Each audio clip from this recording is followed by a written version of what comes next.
আজকে বানানো হবে সর্ষে ইলিশ, যেটা খেতে হবে খুবই সুস্বাদু আর খুব কম উপকরণ দিয়ে, আর রান্না করতেও বেশি টাইম লাগবে না, মাত্র 10 মিনিটে তৈরি হয়ে যাবে সর্ষে ইলিশ। প্রথমে একটা পেস্ট বানাতে হবে।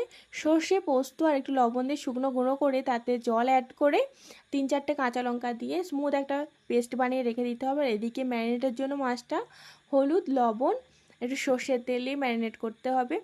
এদিকে যে পেস্টটা বানিয়ে রেখেছিলাম সেই পেস্টটাতে আর একটু জল অ্যাড করে ছাঁকনির সাহায্যে ছেঁকে বের করে নিতে হবে। সর্ষের খোলাটা আলাদা হয়ে গেলে খেতেও ভালো লাগবে আর পেটটাও খারাপ করবে না তাহলে। আর এইদিকে কড়াইতে সর্ষের তেল দিয়ে উপরে কালো জিরে আর কাঁচা লঙ্কা, একটু হলুদ দিয়ে যে পেস্টটাকে বানিয়ে রেখেছিলাম সেই পেস্টটাকে দিয়ে দিতে হবে। যখন ফুটে আসবে ওর থেকে ইলিশ মাছটা দিয়ে ঢাকা দিয়ে রাখতে হবে মিনিট 5। তারপর ঢাকনাটা খুলে যখন দেখবেন গ্রেভিটা একটু গাঢ় হয়ে আসছে, তখন উপর থেকে সর্ষের তেল দিয়ে আর কিছুক্ষণের জন্য ঢাকা দিয়ে রেখে দেবেন। তাহলে রেডি হয়ে যাবে আমাদের সর্ষে ইলিশ।